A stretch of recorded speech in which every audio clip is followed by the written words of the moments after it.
주시옵소서. 주 예수 그리스도의 이름으로 기도하옵나이다. 아멘. 오늘 어린이 주일을 맞이해서 가장 빛나는 존재 어린아이들을 우리가 생각하는 시간을 갖도록 하겠습니다. 숲속 고목나무 구멍에서 한 다람쥐 가족이 살고 있었는데 그들은 가난했지만은 매우 화목하고 행복했어요. 근데 어느 날 남편 다람쥐가 말합니다. 여보, 숲속의 다른 동물들에 비해서 우리는 너무 가난하고 초라하잖아. 이제 우리 가족의 행복을 위해서 나 열심히 일할 거야. 그 뒤에 아빠 다람쥐는 열심히 일을 했어요. 해가 뜨기도 전에 숲에 나가서 과일과 열매들을 모았고 밤늦게 지친 몸으로 귀가했습니다. 곧 그 다람쥐 가정은 숲에서 가장 잘 사는 가정이 됐고요. 그리고 화려하고 좋은 집으로 이사도 하게 됐어요. 그런데 어느 날 거의 저녁 새벽 무렵에 남편 다람쥐가 귀가하자 아내 다람쥐가 하소연을 합니다. 여보, 난 너무 외로워요. 애들도 그렇고요. 당신이 일하기에 너무 바쁘다 보니 당신과 함께 할 시간이 너무 없네요. 이런 하소연을 하는 거예요. 그때 남편 다람쥐가 불같이 화를 냅니다. 아니, 여보, 그게 뭔 소리야. 내가 누구를 위해서 이 고생을 하는데 다 당신과 아이들을 위해서 하는 거 아니야? 이러면 소리를 질러요. 그 소리를 듣고 아기 다람쥐들이 잠에서 깼습니다. 오랜만에 아빠 얼굴을 보고 제일 큰 아이가 동생들에게 말합니다. 얘들아, 잘 봐. 저분이 우리 아빠야. 저분은 굉장히 열심히 일해서 우리의 먹는 거, 가진 거 다 저분이 사주시는 거야. 그 얘기를 듣고 막내 다람쥐가 형한테 얘기합니다. 형, 그래? 그럼 저분에게 우리 아빠 사달라고 그러자. 우리도 아빠가 필요하잖아. 이렇게 얘기를 하는 거예요. 여러분, 자녀들이 바라보는 아빠는 도대체 어떤 존재가 돼야 할까요? 아빠가 돈을 많이 벌어와서 풍족하게 먹이고 풍족하게 입히고 풍족하게 좋은 집에서 살아가는 것도 물론 귀하죠. 그러나 아이들은 인격적 교제, 정말 진정으로 영혼의 대화, 사랑을 원하는 것이죠. 경제적 자기 실현도 중요하지만 생각의 균형, 그리고 생활의 균형이 필요한 그런 시대가 아닌가 생각합니다. 그래야 참된 행복이 지켜질 수 있는 것이죠. 펩시콜라 자회사 프리토레이라는 등에서 프리토레이에서 22년을 일했던 브랜드 반스라고 하는 여인이 있습니다. 이 여자는 아주 경영의 귀재였어요. 스카웃이 돼서 1997년 펩시콜라 북미 법인 CEO 최고 경영자에 오르게 됐습니다. 그녀가 최고 경영자 자리에 오르자마자 회사는 더욱더 놀라운 성장을 기록했어요. 그녀는 열심히 일하는 여성이었습니다. 그녀는 매일 새벽 3시에 기상을 해요. 30분 동안 간단히 아침 준비를 하고 새벽 3시 30분부터 새벽 기도로 하루를 시작하는 그런 여인이었습니다. 그래서 그녀의 업무 시간은 새벽 3시 반부터 저녁 7시 반까지 무려 하루 16시간을 일을 하는 거예요. 게다가 일주일에 3분의 2는 집에도 들어가지 않습니다. 밤새워 회사에서 일하는 것이 그녀의 업무 스타일이었어요. 이렇게 끊임없이 노력하는 그녀는 어느새 펩시콜라 회사의 신화가 되어버렸어요. 그러던 그녀가 그 다음에 1998년에 어느 날 갑자기 회사에 사표를 던집니다. 23년을 일했던 회사에 사표를 던진다는 게 쉽지 않죠. 이제는 대접받고 존중받는 그 자리에서 사표를 딱 쓴 거예요. 그리고 아무런 미련 없이 가정으로 돌아갑니다. 정말 거대 기업의 전성기 최고 경영자 자리에 올랐던 그녀가 어떻게 평범한 가정 그리고 평범한 어머니로 다시 복귀할 수 있었는가? 자신의 거취를 묻는 신문 기자들에게 그녀는 그런 얘기를 했다고 합니다. 여러분, 저는요 아무런 미련이 없습니다. 저는 늦었다고 생각할 때 바로 그때가 가장 빠른 때라고 생각합니다. 가정으로 제가 보다 더 빨리 돌아갔어야 했습니다. 내게는 회사가 보물이 아닙니다. 하나님이 내게 맡겨주신 새 아이들이 내 인생 최고의 보물입니다. 우리 아이들은 현재 7살, 8살, 10살이 됐습니다. 재롱둥이 아이들입니다. 하지만 저는 늘 바쁘다는 이유 때문에 아이들이 학교에서 학예회를 해도 가보지 못하고 그냥 비디오 테이프로 보는 거로 만족해야 했습니다.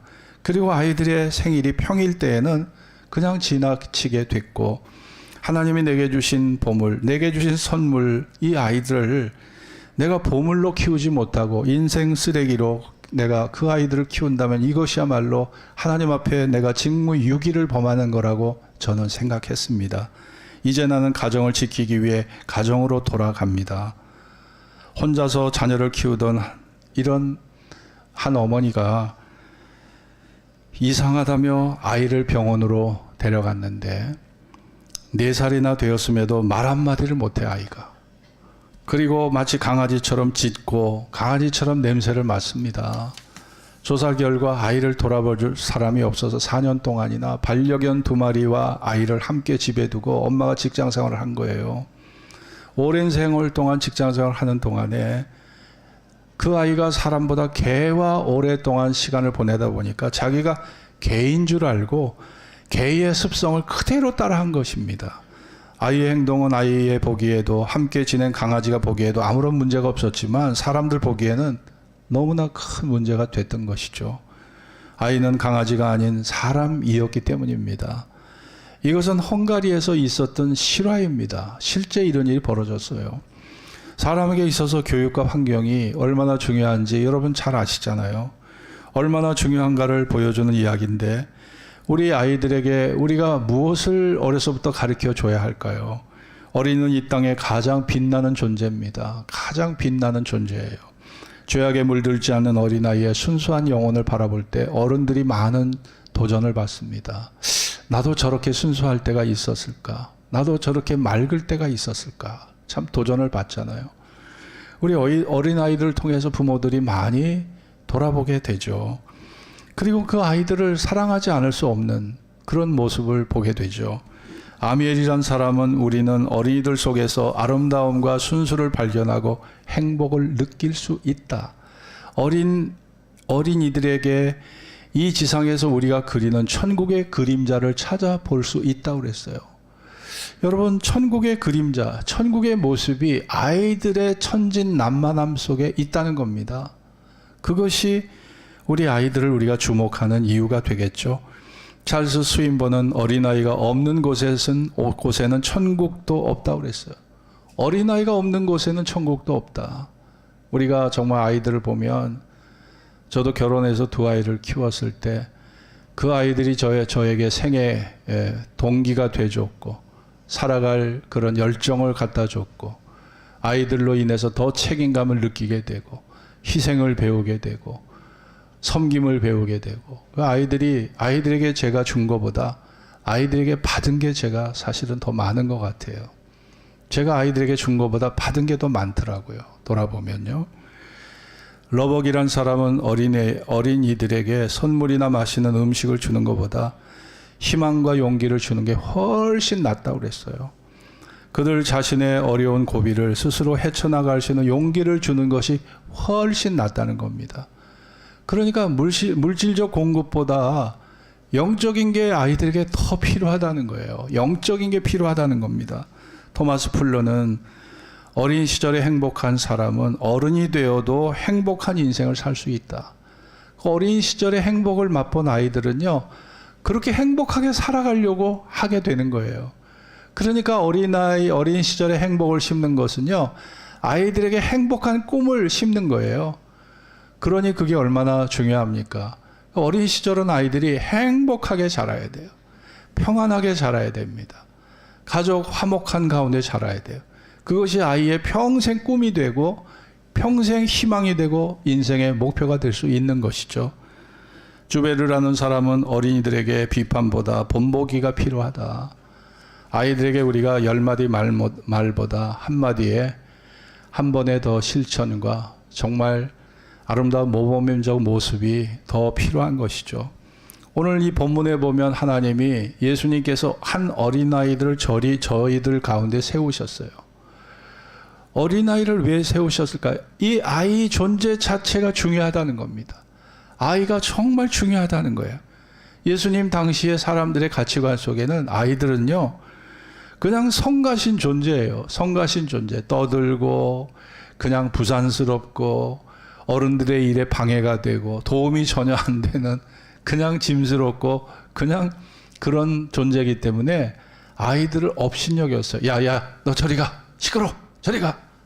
어른들이 그럽니다. 근데 예수님은 아이를 불러서 한가운데 세웠다. 한가운데 세우셨다는 건 뭐예요? 야, 아이들을 너희들이 가치 있게 존중해야 돼. 아이들을 정말 가치 있게 존중해야 돼. 어른들의 마음에는요, 아이들은요, 수에 치지도 않아요. 숫자로 치지도 않습니다. 야, 너 좀 더 커야 돼. 나이가 더 먹어야지. 니네들하고 무슨 대화를 나누겠냐? 아이들이 물론 책임도 지지 못하고 어떤 문제도 해결하지 못하지만 그 아이가 주는, 그 아이로 인해서 얻게 되는 것이 많이 있는 거죠. 어린아이는 하나님 보시기에도 마땅히 존중받아야 될 존재라는 거예요. 부모와 가족, 사회, 국가 언제나 아이들은 중심이 돼야 된다는 겁니다. 바로 예수님께서 그래서 그 어린아이를 한가운데 세우셨어요. 우리 2절을 같이 읽읍시다. 2절. 자, 18장 2절 같이 읽을까요? 자, 예수께서 시작. 예수께서 한 어린아이를 불러 저희 가운데 세우시고, 이게 시사하는 바 큰 거예요. 저희 가운데 세우셨다. 그러니까 어른들이 삥 둘러서 아이 중심에 딱 아이가 중심에 있고 어른들이 그 주위를 삥 둘러 서 있게 하셨다는 거죠.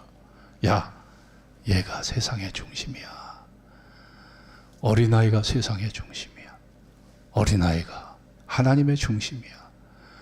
어린아이가 세상의 중심이고, 어린아이가 우리 세상의 중심이고, 삶의 중심이고, 가정의 중심이고, 어린아이가 빠져버린 가정, 어린아이가 빠져버린 세상, 무슨 희망이 있겠습니까? 예수님은 가시적으로 그 사실을 사람들에게 탁 심으신 거예요. 어린아이가 중요하다. 이 생명은 존중받아야 돼. 어린아이라고 무시하고 업신여기지 말고 존중받아야 돼. 이것이 예수님의 의도 있는 의도적인 표현이었다고 생각합니다. 오늘 마태복음 28장 3절도 같이 읽읍시다. 너희가 시작. 너희가 진실로 가라사대, 가라사대 진실로 시작. 가라사대 진실로 너희에게 이르노니 너희가 돌이켜 어린아이들과 같이 되지 아니하면 결단코 천국에 들어가지 못한다. 어린아이 특징 속에는요, 애들은요 정말 순수해요. 순수해. 그리고 엄마 말을요 100% 믿어요. 아빠 말을 그냥 100% 믿어요. 애들이 두려움, 어둠을 무서워하잖아요. 그래도 엄마가 엄마 믿고 밤에 산에 가자. 애들은 따라 나서요. 따라 나서. 왜냐? 100% 엄마를 신뢰하니까. 100% 아빠를 신뢰하니까. 애들은 두려움도 많고 무서움도 많아요. 그러나 애들은 신뢰하는 법을 아는 아이들이에요. 애들은 신뢰하는 법을 알아요. 그것도 그냥 100% 신뢰합니다. 독약을 갖다 주고 먹으라고 그래도 애들은 다 먹을 거예요. 그게 아이들입니다. 아이들은 절대 의심이라는 게 없어요. 그냥 있는 그대로 100% 믿거든요. 자, 이 순도 높은 믿음, 이 100% 순도 높은 믿음. 그런데 어른들은 안 그래요. 의심합니다. 저렇게 말하는 저 사람의 의도가 뭘까? 우리는요, 세상을 살다 보면 너무 불신에 많이 노출되고 사기에 노출되고 범죄에 노출돼 가지고 이 사람에 대한 경계심이 너무 많아요. 그러니까 진실한 말조차도 믿지 못해요. 진실한 사실조차도 믿질 못해요. 경계하고 뒤집어 보고 확인하려고 그러고 따져보려고 그러고 증거가 뭐냐 이거를 검증해 봐야 된다. 참 우리들은요 어떤 진실한 사실 앞에서도 그거를 100% 받아들이지 못하는 이 경계심과 불신의 벽이 우리 마음에 너무 높이 쳐져 있어요. 그러니까 진리의 소리, 생명의 소리조차 그 마음에 와닿지를 못해요. 왜 예수님이 어린이를 지켜 세웠을까요? 야, 이 100% 순도 높은 이 신뢰하는 법, 이 믿음을 보라는 거죠. 예수님의 말씀을 100% 신뢰하고 100% 받아들이고 100% 따라갈 수 있는 그 마음 자세가 아이들에게 있다는 겁니다. 여러분, 우리가 하나님의 말씀을 정말 100% 성도의 부활을 100% 예수님을 믿는 자에게 구원을 주신다는 약속을 100% 이거를 100% 받아들이는 그게 어린아이의 믿음이라는 거예요. 그러니까 어린 아이들처럼 되지 아니하면 결단코 천국에 들어가지 못하겠다는 거죠. 못한다는 말씀입니다. 아이들은 이렇게 신뢰하는 법을 알고 있고요. 아이들에게는요, 교만함이 없어요. 아이들 중에 도대체 누가 교만합니까? 아이들은요, 늘 경청합니다. 부모의 말에 귀를 기울입니다. 부모의 지도를 따릅니다. 부모를 철저히 의존합니다. 여러분, 아이들은 독립적이지를 못해요. 아이들은 철저하게 부모를 의지하거든요. 하나님은 독립적인 자아를 가지고 하나님과 분리되는 존재를 원치 않습니다. 독립된 자아를 갖고 하나님과 분리되는 것, 그게 마귀였어요. 하나님은 마귀를 따라가는 그 가치를 하나님은 결코 원치 않습니다. 우리가 독립적인 존재가 아니라 하나님에게 예속된 하나님의 종이고 하나님의 피조물이고 하나님으로부터 생명을 부여받은 사람으로서 하나님을 의지하고 사랑하는 것이 마땅한데, 우리는 보면 하나님과 분리되려고 하는 자아중심적 사고를 할 때가 많은 거죠. 그래서 하나님께서 어린아이를 한가운데 세우시고 천국이 이런 자의 것이라고 말씀한 것입니다. 하나님을 사랑하고 하나님을 의지하고. 아이들이 부모 없이는 안 되잖아요. 아이들은 부모만 조금 떨어져도 울어요, 울어. 엄마 찾아요, 아빠 찾아요. 엄마하고 조금만 떨어져도 아이들 그거를 못 참고 울어요. 여러분, 하나님은 우리가 그렇게 하나님에게 의지하고 하나님을 사랑하고 하나님을 앙망하고 하나님을 기대하는 마음으로 살기를 원하시는 거죠. 그런데 어른들은요, 너무 독립적이에요. 하나님 필요 없습니다. 간섭하지 마세요. 나 당신 없이도 얼마든지 살 수 있어요. 이게 어른이거든요. 나 당신 없이 얼마든지 살아갈 수 있어요. 이게 사회인으로서는 뭐 평범한 얘기고 정상적인 얘기지만 하나님이 보실 때는요, 굉장히 듣기 거북한 얘기예요. 야, 내가 널 지었어. 너 지혜가 어디서 나왔냐? 건강이 어디서 나왔냐? 네 육체의 자산이 어디서 나왔냐? 이 물질이 어디서 나왔냐? 너를 오늘 성공으로 이끌었던 그 열정은 어디에서 나왔냐? 다 내가 준 것이 아니냐? 그런데 너는 나를 지금 부정하고 있고 나의 도움 없이 너 독립적으로 네가 자아중심으로 산다고 하니 내가 참 네 존재가 부담스럽다. 하나님 그렇게 말씀하실 겁니다. 왜 어린아이들을 한가운데 세우셨을까? 우리가 아이들을 지도하기보다 아이들에게 배울 게 어른들은 더 많은 거예요. 그 아이들의 순수함과 부모 없이 살 수 없는 그 의존적인 그 마음이, 그것이 하나님을 경외하는 마음과 다를 게 없는 거예요. 그 마음을 우리가 배워야 되고, 바로 그런 어린아이들에게 삶의 천국의 중심이 그들에게 있다는 것입니다. 예수님은 어린아이들 오는 것을 금하지 말라고 그랬어요. 내게 오는 거 금하지 말라. 아이들을 안아주셨습니다. 머리에 손을 얹고 안수해 주셨습니다. 축복해 주셨습니다. 우리가 어린아이들을요, 어린아이들의 그 가능성을 바라보고 우린 예수님의 모습처럼 아이들을 안아주고 축복해주고 아이들을 사랑해주고, 그래서 그 아이들이 인생을 자신감 있게 살아가도록 그렇게 도와줘야 합니다. 이스라엘의 어린이들을 교육할 때요, 보면은 기도회, 어른들의 기도회에 아이들을 꼭 참석하게 합니다. 아이들이 말을 배우기도 전에 말씀을 외우게 해요. 신명기 6장 4절 말씀을 외우게 합니다. 이스라엘아 들으라. 우리 하나님 여호와는 오직 하나인 여호와시니 너는 마음을 다하고 성품을 다하고 힘을 다하여 내 하나님 여호와를 사랑하라. 내 하나님 여호와를 사랑하라. 아니, 눈에 보이지도 않는 하나님, 눈에 보이지도 않는 하나님, 상상해야 되고 추상해야 되고 상상 속에 존재 하나님을 사랑하라? 어떻게 보면 굉장히 공허한 것 같이 보여지고 굉장히 그 말이 아이들에게 무의미하게 느껴질 수 있지만 그렇지 않습니다. 우리가 사무엘서를 보세요. 어린 사무엘은 하나님의 음성을 들었어요. 하나님의 계획을 하나님께서 사무엘에게 알게 하셨습니다. 여러분, 제가 예전에 서대문 동산교회에서 주일학교를 하는데, 주일학교 교사를 하는데, 예전엔 주일학교를 여름 성경학교를요 주일 오후부터 시작해서 금요일 오전까지 했어요. 그리고 새벽 기도까지 해요. 새벽 기도. 근데 아이들이요 그 새벽에 기도하러 나와요. 새벽에 5시에 기도하러 나오고, 야, 아이들이 은혜를 받으니까 방언을 해요. 방언. 아이들이 방언 기도를 해요. 얼마나 방언 기도를 잘하는지 몰라요. 아이들의 신앙을요 절대 무시하면 안 됩니다. 아이들은요 충분히 기도하는 법을 배울 수 있고요, 충분히 하나님과 인격적 교제를 나누는 법을 배울 수 있고, 자기 마음의 비밀, 마음의 소원을 하나님께 아뢰면서 하나님과 대화하고 하나님과 교제할 수 있는 길이 어린 아이들에게도 열려져 있는 거예요. 그러니까 성령을 받고 애들이 방언 기도를 하더라고요. 어렸을 때 체험했던 성령의 감화, 감동, 하나님의 은혜, 십자가의 사랑, 이게 평생 가는 겁니다. 평생 가는 거예요. 저도 제가 23살 때 느낀 하나님의 사랑, 그 사랑의 포로가 돼서 제가 42년 동안 목회를 하고 있잖아요. 야, 이 하나님의 사랑의 감격, 그 하나님의 그 사랑의, 그 하나님이 사랑이 내 마음에 감동을 줄 때 이 감동이 평생을 내 생각과 의지와 삶을 그냥 지배해버리는 거예요. 무서운 겁니다. 거기에 무서운 힘이 있는 거예요. 그래서 성경은 마땅히 행할 길을 아이에게 가르치라.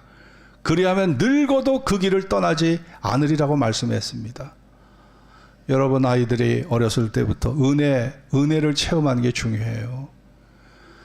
여러분 교회를 10년, 20년 다녀도 성령 체험 못한 사람들, 성령의 은혜를 경험하지 못한 사람은요, 참 하나님에게 접근하려고 그래도, 가까이 하려고 그래도요, 내 존재 자체가, 내가 하나님 앞에 가까이 가는 것이, 내 존재가, 내 의식이 그게 잘 열리질 않아요. 마음이 쉽게 열리질 않습니다. 그러니까 이 기도 응답의 체험, 성령의 체험, 진리의 깨달음을 깊이 깨닫는 그 깨달음의 체험, 하나님의 십자가의 사랑의 체험, 이것이요 신앙생활의 그냥 원동력이에요. 원동력. 신앙생활에 이게 가장 중요한, 이게 신앙생활의 자원이 되는 거거든요. 그러니까 일생에 한 번은요 다 그런 체험들이 있어야 돼요. 아직 그 체험이 없으신 분들은요, 하나님 나도 좀 다른 사람들처럼 좀 하나님의 살아계심을 깊이 좀 체험하게 해달라고, 또 하나님의 사랑을 좀 깊이 좀 체험하게 해달라고 여러분 기도할 필요가 있습니다.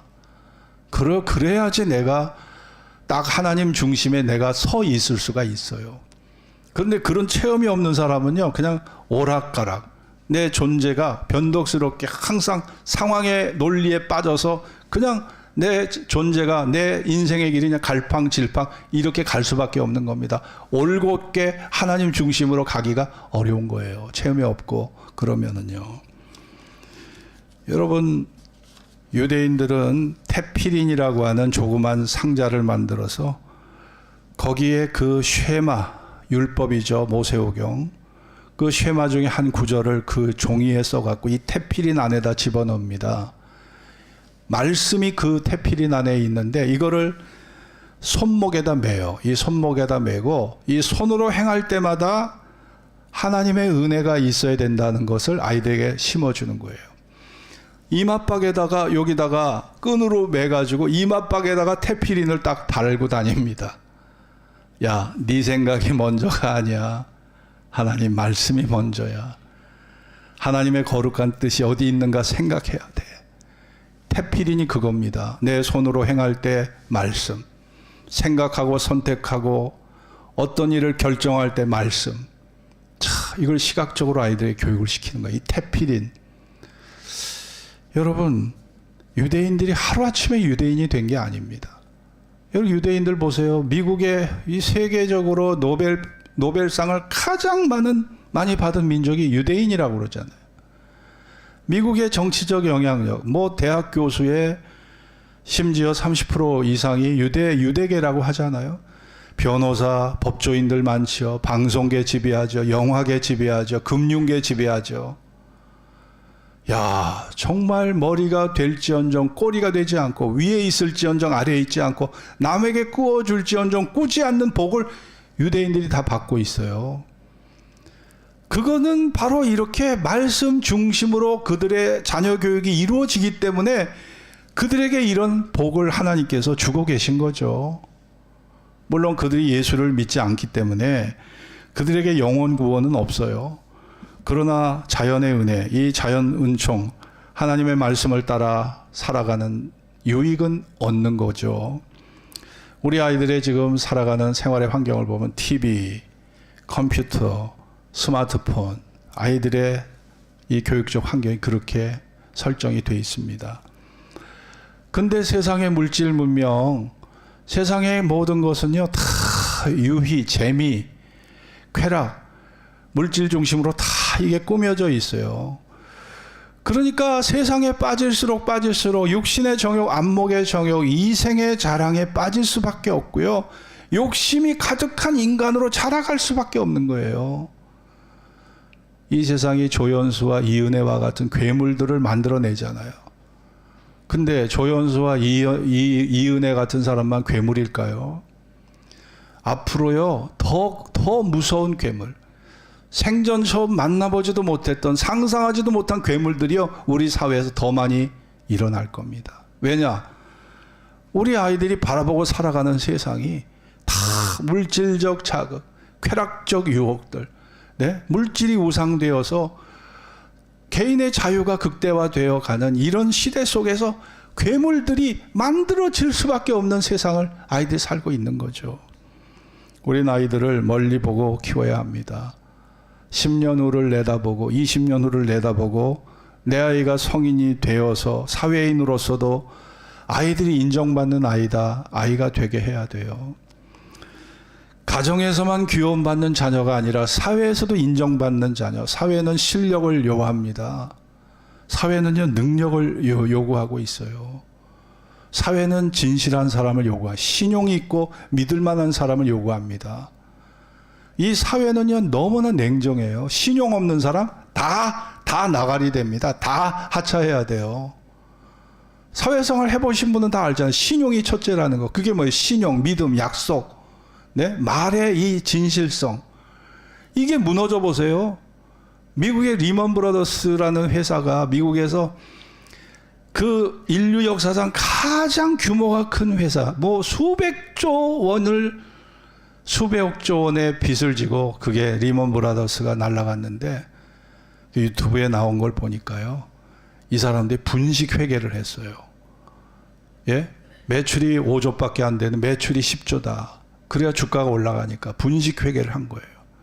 장부를 다 속이고. 그러니까 이 주주들이요, 한꺼번에 그냥 리먼 브라더스 주식을 그냥 다 갖다 내다 팔고. 그러니 그 거대한 공룡 같은 기업이 하루아침에 그냥 딱 망하는 거예요. 여러분, 대기업도 진실성이 무너지고 신용이 무너지면 하루아침에 그냥 추풍낙엽이 되는 게 이게 세상의 이치입니다. 그렇다면 우리 아이들을요, 우리가 너무 왕자님으로 공주님으로 키우고 있지는 않는지를 좀 생각해 봐야 돼요. 아이들 원하는 거 다 해주잖아요. 하고 싶어 하는 거 다 해주잖아요. 내 아이가 원하는 거 다 들어주고, 아이들은 자기도 모르게 어느덧 왕자가 돼 있고요, 공주가 돼 있어요. 그런데 여러분 직장에 왕자님이 계시고 여러분 직장에 공주님이 와서 일하고 있다면 그런 직원 여러분 어떻게 받아줄 수 있습니까? 여러분 직원 중에 공주가 있잖아요. 직원 중에 왕작가 있잖아요. 이 왕작과의 직원들, 왕작과의 공주님들, 이런 사람 여러분 못 받아주잖아요. 그럼 우리가 멀리 보고 키워야 돼. 멀리 보고. 우리가 너무 내 아이들을 탐욕스러운 이기주의자로 양산하고 있지 않는지 돌아봐야 되죠. 내 아이가 불편을 겪고 고통을 느끼더라도 해서는 안 되는 것들이 있다는 것을 아이들에게 알게 해야 됩니다. 큰 인물을 만들려면 남을 배려하고 다른 사람을 가슴에 품는 훈련을 어려서부터 해야 되는 거예요. 세계적인 축구선수 손흥민, 그 아버지가 손정웅 씨잖아요. 그분 얘기를 들어보면 글로벌 축구선수 스타를 하나 만들어내려면 15년, 17년이 걸린답니다. 네? 그냥 기본 체력 훈련해야지. 네? 또 골을 어떻게 차는지 기술 훈련 받아야지. 기본기만 익히는데 5년이고요. 15년, 17년이 걸리는 거예요. 그게 손흥민이 하루아침에 된 게 아닙니다. 이 손정홍 씨가 이 사람을 글로벌 스타로 키우기 위해서 손정홍이가 얼마 전에 비트코인에 손을 댔는데 아버지가요, 그걸 알고 그냥 그 사람 표현을 보자면, 그 사람 표현을 빌려보자면 그냥 그 손흥민을 갖다 그냥 두드려 팼대요. 두드려 팼대. 야, 이 녀석아, 이거 지금 네가 이 토트넘에서 열심히 뛰는 거 이거 하나님이 주신 기회야. 네가 지금 이 나이에 앞으로 10년을 내다보고 열심히 뛰어서 이 기회를 살려야지. 너 한눈 팔으면 너는 선수 생활 너 끝이다. 너 그러려면 나하고 결별해. 아버지하고 아들 인연 끝이야. 그래서 손흥민이 울고불고 하면서 비트코인에 손댔다가 그걸 다 끊어버렸대요. 그러니 이 손정홍 씨가 아버지가요, 감독이자 코치이자 개인의 상담자이자 꼭 붙어가지고요, 아주 철저하게 관리 감독을 다 해주는 거예요. 손정홍 씨가. 그래서 손흥민이가 나온 거거든요. 여러분, 자녀 교육이 그냥 하루아침에 그냥 되는 게 아닙니다. 저는 우리 아버지들이 이 손정홍 씨한테 배울 게 너무 많다고 생각해요. 이 손정홍 씨한테 정말 이분이 자녀 교육에는 정말 위대한 자녀 교육에, 그게 이론이 아니라 실제적으로 그런 열매를 거뒀잖아요. 그러니까 여러 유튜브에 여러분 이 손정홍 씨 나오는 걸 꼭 보세요. 그분의 어록이 중요합니다. 그분이 어떻게 손흥민을 키웠느냐를 여러분이 자세히 주목해 보셔야 돼요. 위대한 인물, 글로벌 스타는 하루아침에 만들어지는 게 아니에요. 15년, 20년의 그런 엄마 아빠의 시간과 물질과 열정을 쏟아 부어야 거기서 위대한 인재가 만들어지는 것입니다. 근데 우리는 위대한, 나보다 더 똑똑하고 나보다 더 잘 나가고 나보다 성공하는 자녀를 원하면서도 우리는 그렇게 투자하지는 않아요. 그냥 애들이 원하는 거 다 들어주는 걸로 내 부모의 사명을 우리가 가서 다 한다고 생각하는데 그건 절대 오산입니다. 그렇지 않습니다. 예수님은 크고자 하는 자는 남을 섬기라 하셨어요. 너희 중에 누구든지 크고자 하는 자는 너희를 섬기는 자가 되고, 너희 중에 누구든지 으뜸이 되고자 하는 자는 너희 종이 되어야 하리라. 이게요, 굉장히 어떻게 보면 주님께서, 아니, 크고자 하면 주인이 돼야 되잖아요. 크고자 하면 주인이 돼야 되고, 크고자 하면 으뜸이 돼야 되잖아요. 근데 예수님은, 야, 너희가 크고자 하냐? 너희 섬기는 자가 되라. 으뜸이 되고자 하느냐? 그렇다면 종이 되어라. 이게요, 굉장히 모순된 말씀 같지만, 여러분, 우리가 주인 행세하려고 하고, 주인 행세하려고 그러면 교만해지잖아요. 나도 모르게 권위주의에 사로잡히잖아요. 결국 그런 사람들은 배척을 당해요. 배척을 당합니다. 그러니까 섬겨야 돼요. 섬겨. 예? 섬기는 거. 이 섬겨야 우리가 큰 인물이 될 수 있는 거죠.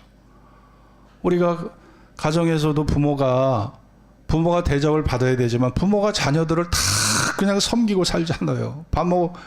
우리가 그냥 자녀들의 종이잖아요. 근데 그거는 내가 자녀들을 사랑하기 때문에 내가 자녀들을 종이라 생각하는 사람 아무도 없을 겁니다. 교회에서도 마찬가지입니다. 사회에서도 마찬가지입니다. 큰 인물이 되려고 하면 권위의식과 우리의 모든 교만을 내어 던지고 섬기고 종으로 살아가야 하는 것이죠. 도로시 로우 홀트의 글을 보면, 어린아이가 꾸짖음을 받으며 자라면 그는 나무라는 법을 배우게 되고, 어린아이가 적대감을 느끼고 자란다면 그는 싸움을 배우며, 만일 어린아이가 자신이 어리석다고 느끼며 자란다면 그는 열등의식과 자학을 배우게 되고, 만일 어린아이가 관용을 느끼고 자란다면 그는 인내를 배우게 되고, 만일 어린이가 용기를 느끼고 자란다면 그는 확신을 배우게 되고, 만일 어린아이가 공정한 평가를 받고 자란다면 그는 정의를 배우게 되고, 어린이가 인정받고 자애로움을 받으며 자란다면 세상에서 사랑을 실천하며 자라게 될 것이라고 그런 말을 남겼습니다. 독일의 베를린 막스 플랑크 교육연구소가 15년 동안 1000명을 대상으로 나이와 지혜의 연관성을 연구했어요. 오랜 연구를 통해 지혜로운 사람들이 갖는 3가지 공통점을 발견했는데, 그 3가지 공통점이, 첫째는 지혜로운 사람들은요, 어떤 역경을 극복했거나 고난을 체험한 경험이 반드시 있는 사람이라는 겁니다. 그리고 지혜로운 사람 두 번째, 가난한 환경에서 자란 경험이 있는 사람들이래요. 공통적으로. 세 번째, 일찍 인생의 어두운 단면을 체험한 경험이 있는 사람이라고 합니다. 죽음을 경험하고 사고를 경험하고 불행한 어떤 사건을 경험한 거기에서 큰 깨달음이 오는 거죠. 이 성경이란 책이 팔레스틴, 우리가 팔레스틴 땅을 가보면요, 정말 사막이에요. 사막같이, 물론 성경의 꿀과 젖과 꿀이 흐르는 땅이라고 나와 있지만요, 직접 가보면 그건 되게 척박합니다. 사해가 있고요, 사막이 있어요. 죽음의 바다죠. 사해. 물고기도 살질 못하는 바다. 거기에서 성경이 나왔어요. 여러분, 어떻게 보면 인생은요, 고난 속에서, 사막 속에, 사막과 같은 환경 속에서 거기서 위대한 지혜가 발현됩니다. 위대한 지혜가 발현되는 거예요. 그러니까 정말 내 아이를 우리가 위대하게 큰 인물로 키우려면요, 그 손흥민 씨 아버지를 배워야 됩니다. 그분한테 우리가 배울 게 많아요. 손흥민에게 그냥 혹독한 훈련을 하거든요. 근데 손흥민은 그 아버지가 정말 이건 나를 사랑해서 하는 거라고 받아들이기 때문에 아버지에 대한 불만이 1%도 없더라고요. 이게 아버지가 나를 위해서 하는 거라는 걸 알기 때문에 야단치고 매를 때려도 다 그거를 감사하게 받더라고요. 여러분, 어린이들에게 우리가 기본적으로 가르쳐야 될 몇 가지가 있습니다. 첫째가 정직입니다. 정직.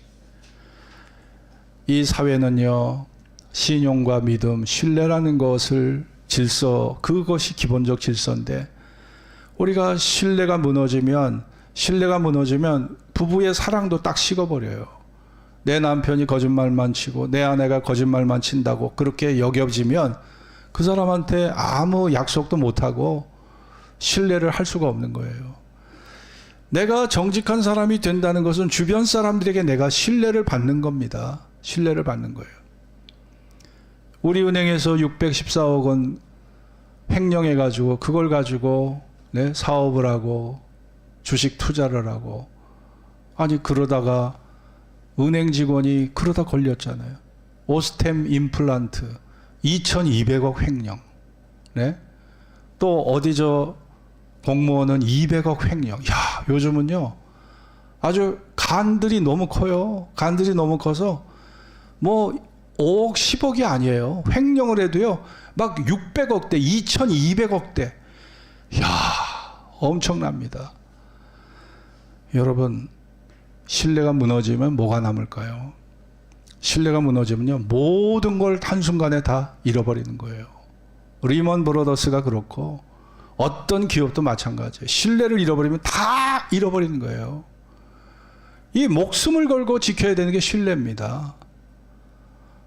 우리 사회가 아무리 잘 나가는 사회라고 해도 지금 이렇게 금융권에서 벌어지는 일들, 사회에서 일각에서 벌어지는 이런 부정한 일들을 바라보면 이런 것이 극대화되면 어떻게 해서 나라가 망하는 거예요. 그래서 우리 아이들에게 정직을 배우게 해야 합니다. 인간은 기본적으로 간사한 존재예요. 기본적으로 이중적인 면을 갖고 있어요. 기본적으로 인간은 거짓말을 잘합니다.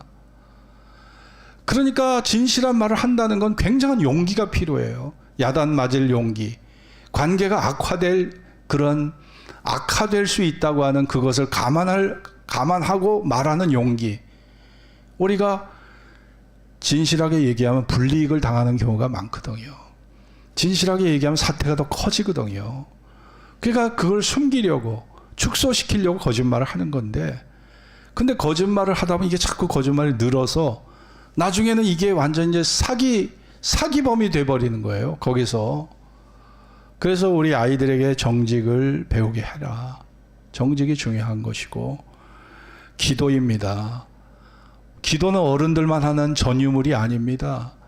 사무엘과 같이 어린아이에게도 하나님께서 계시로 임하셨어요. 그에게 예언의 말씀을 주셨어요. 어린 사무엘에게 주님이 직접 찾아와서 그를 만나 주셨어요. 어린 사무엘을 만나 주셨잖아요. 엘리 제사장에게 나타나지 않으시고 어린 사무엘에게 나타나셨어요. 엘리 제사장 인생을 오래 살았던 70대 노구의 그 선지자에게 나타나지 않고, 아니 어린 사무엘에게 하나님이 나타나셔서 그에게 비밀을 말씀하셨다고요. 충분히 아이들도 하나님과 영적 교제를 나눌 수 있고요. 충분히 하나님의 사랑을 받을 수 있고 그분과 가슴 깊은 교제, 대화를 나눌 수 있는 존재가 아이들입니다. 왜냐? 하나님의 형상대로 지음받은 존재이기 때문입니다. 그리고 우리는 말씀은 지혜의 보고입니다. 말씀은 믿음의 보고예요. 성경을 가까이 하면 위대한 인물이 됩니다. 위대한 지혜자로 살아갑니다. 판단력과 올바른 선택을 내려서 후회 없는 인생을 살게 하는 말씀이 바로 성경이에요. 여러분이 어려서부터 이 말씀을 알았다면, 내가 어려서부터 이 말씀을 진작 깨달았다면 여러분은 훨씬 더 위대한 인물이 되지 않았겠습니까? 그 아쉬움을 어린 아이들에게, 그런 아쉬움이 들지 않도록 우리가 어려서부터 어린아이들에게 말씀을 심어줘야 합니다. 그리고 어린아이들에게 주의를 성수하는 법을 배우게 해야 합니다. 인간의 존재가 태어난 것은요, 나 자신을 위해서가 아니에요. 하나님을 위해서 우리는 만들어진 존재입니다. 이 백성은 내가 나를 위하여 지었나니 나의 찬송을 부르게 하려 함이라고 분명히 이사야 43장 21절에 말씀하고 있잖아요. 이 백성은 내가 나를 위하여 지었나니 나의 찬송을 부르게 하려 함이라. 우리는 그냥 자기 자유, 자기 만족, 자기 행복, 이게 인생인 줄 알아요. 그래서 하나님과 관계없이 살아요. 나 하나님 신경 쓰고 싶지 않고요. 당신에게 간섭받고 싶지도 않고 나는 나대로 내 인생 살 겁니다. 이게 인본주의적 사고의 중심에 그런 사고가 있는 거죠. 그러나 생명 자체가 하나님께서 부여해 주신 선물입니다. 내가 누리고 있는 것 중에 내 거는 아무것도 없어요. 네? 밤마다 내 심장이 나를 교훈한다고 하잖아요. 이 심장 박동 멈추면 죽는 거예요. 심장 마비로 죽어요. 네? 여러분, 은혜로 사는 겁니다. 여러분 심장 박동을 여러분이 주장한다고 생각합니까? 이거 멈추면 죽는 거예요. 밤마다 내 심장이 나를 교훈한다. 뭐예요? 은혜로 사는 것입니다. 은혜로 사는 존재가 인간이에요. 근데 하나님을 거부하고 하나님을 마음에 두기를 싫어하고 하나님을 예배하기를 싫어하고 나 중심으로만 간다면 그 결과가 뭘까요? 하나님과 분리되는 거예요. 생명의 근원 대신 하나님과 분리돼서 나에게 좋을 게 뭐가 있습니까? 아무것도 없어요. 여러분, 어린이 주일을 맞이해서 어린 자녀를 두신 부모님들께서 더욱 아름다운 믿음으로 내 아이의 미래를 열어가셔야 하지 않겠습니까? 어린 손주를 두신 우리 할머니, 할아버지들께서도 내 손주들의 미래를 믿음으로 열어가야 하지 않겠습니까? 하나님 중심으로 크는 것이 가장 축복이 있는 삶이 아닐까요? 이 세상의 문화, 세상의 모든 이 세대의 물질 중심적이고 인간 중심적인 모든 문화는 육신의 정욕, 안목의 정욕, 이생의 자랑 속에 빠지게 하는 것이고 우리의 탐욕을 부추겨서 인간의 욕심을 극대화시키는 것이고 육체를 위하여 심는 자는 육체로부터 썩어진 것을 거두고 성령을 위하여 심는 자는 성령으로부터 영생을 거두리라고 했습니다. 아이들에게 썩어질 거를 물려줄 거냐, 영생을 얻는 길로 가게 할 것이냐, 그건 여러분의 판단에 달려 있다고 생각합니다. 여러분이 그런 믿음의 중심에 서야 내 아이들을 바른 길로 가게 할 수 있지 않겠습니까? 여러분과 제가 다시 한번 말씀으로 무장해서 정말 위기의 시대, 지금의 시대는요 교육적 위기의 시대입니다. 영적 위기의 시대예요. 왜냐? 너무나 물질 문명이 팽배하고 인간 자기중심적 사고, 인본주의적 사고가 너무 팽배하기 때문에 이런 정신적, 교육적, 영적 위기를 우리가 지금 달고 사는 것이죠. 그래서 수없는 괴물들이 만들어지는 그런 시대를 우리가 살아가고 있잖아요. 믿음의 가정에서 괴물이 안 나오라고 누가 보장할 수 있겠습니까?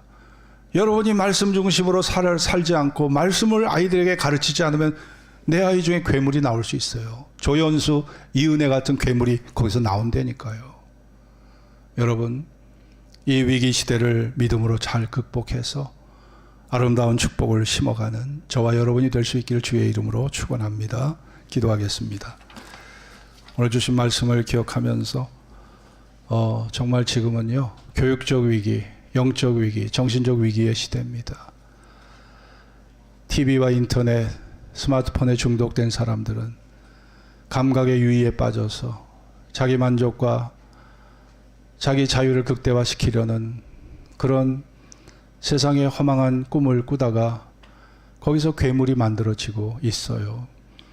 여러분, 영원히 변하지 않는 말씀을 아이들에게 심는 것, 그것이야말로 최선의 선택이 될 것입니다. 오늘 우리에게 이러한 은혜가 있어지기를 기도합시다. 다 같이 합심으로 기도하겠습니다. 할렐루야. 함께하여 주옵소서.